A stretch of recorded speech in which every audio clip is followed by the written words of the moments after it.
Good morning. This case represents complete betrayal by two adults who were a complete betrayal of trust by two adults who were responsible for protecting this victim and every other child in their custody. Our victim is a 10-year-old autistic boy with little to no verbal communications ability. On November 14th of last year, we received a telephone call from the Department of Children and Families hotline informing us that a witness observed a bus aide striking a child. Our detectives immediately took actions, went and obtained a subpoena, went to the school district, and were able to retrieve 30 days of video footage of activity on that school bus. Unfortunately, the system only captures 30 days. I'm confident that this abuse carried on well before the 30 days that we were able to capture. But during those 30 days, our bus aide, our suspect, struck this victim on at least 14 different occasions. At one time, you'll see during this video, struck our victim 14 different times. The bus aide is where she belongs, in jail. She's bonded out. The school district has suspended her with pay. She's been employed with the school district since 2013. Our bus driver also participated, and you can see in the video, mocking the child,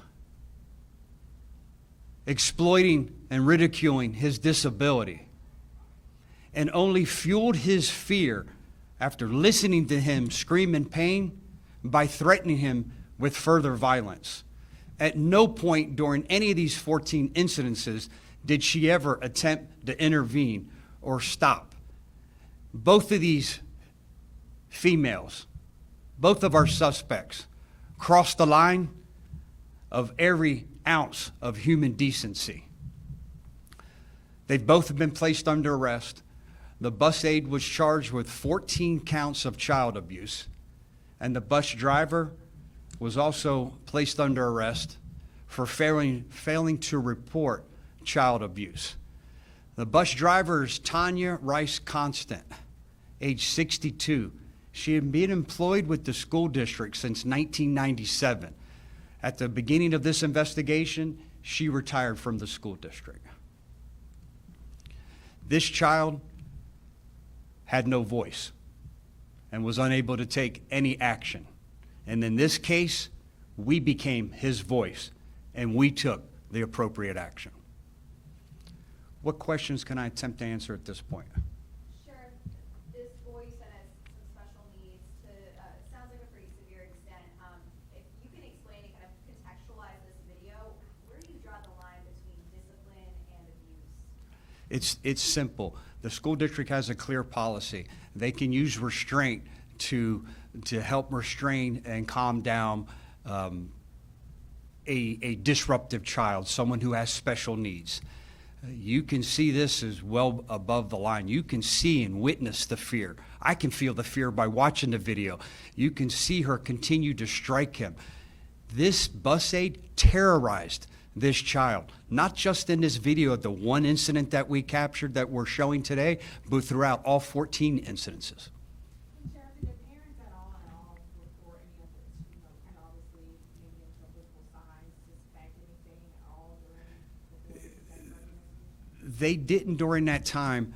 Teachers at his school thought something was odd. They saw some bruising under his eye and in his ear.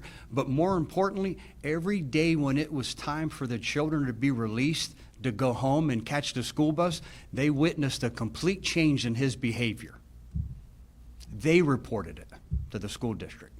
And one of the shots, it looks like the person's almost pulling on straps behind the kid. What's going on there? Yeah, she was pulling on his restraint. He had a restraint system. She was pulling on his restraint. You can see her striking him. You can see her yelling at him, mocking him. You can see her pulling his hair.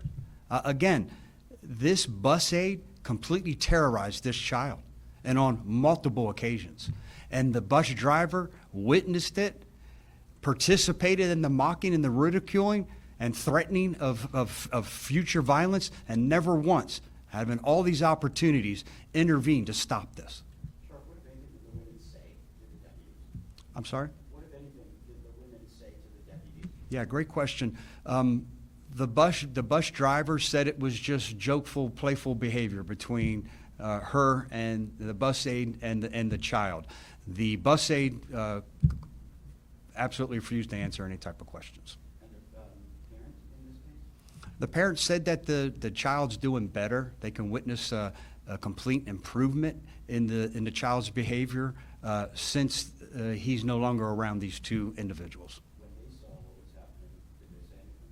Yeah, they were mortified, like any of us as parents would be, mortified that knowing that their child, unlike a lot of our children, they're intelligent. They can verbalize what's happening, what happened to them, and this poor 10-year-old doesn't have that ability.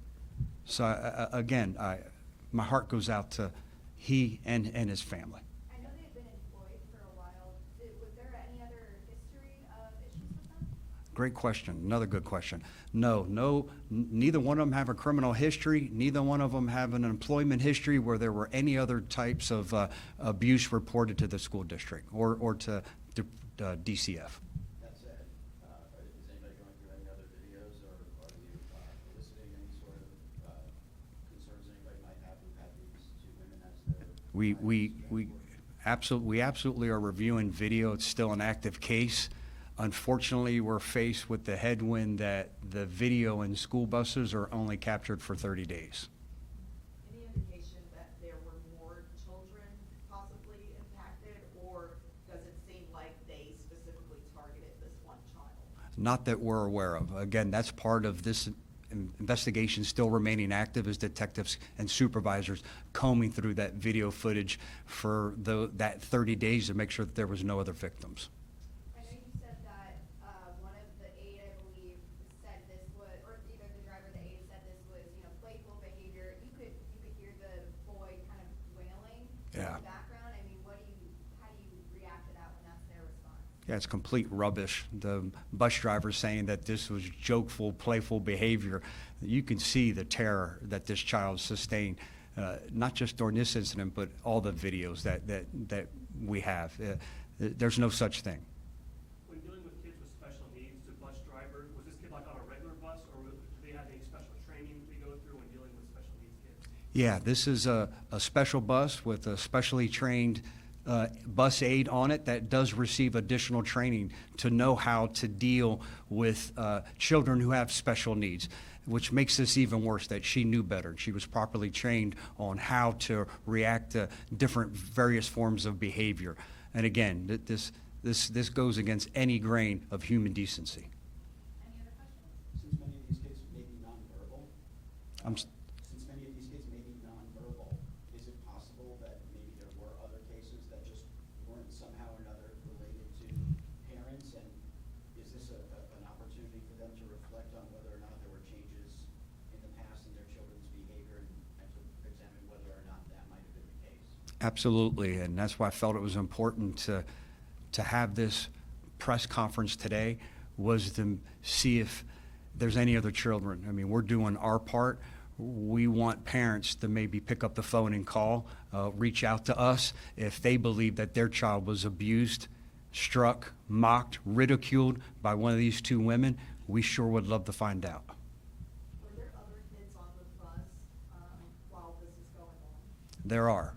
Yeah, there was another special needs child who witnessed what was happening and was able to communicate.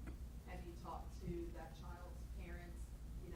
Basically, has your kid said anything? I don't know if it's the same situation with limited, words, but. Yeah, they have. Detectives have reached out to other parents and had additional communication with children and parents alike. Yeah, that's part of this case. Again, that's why this continues to remain active. I certainly hope and pray that there's no other victims. I don't know why they targeted this child to terrorize, but I'll only feel more comfortable and be able to put my head on the pillow at night knowing that we've exhausted every lead or every means to make sure that they didn't do this to any other child. Sure, thank you. Thank you, everyone. Have a great, safe weekend.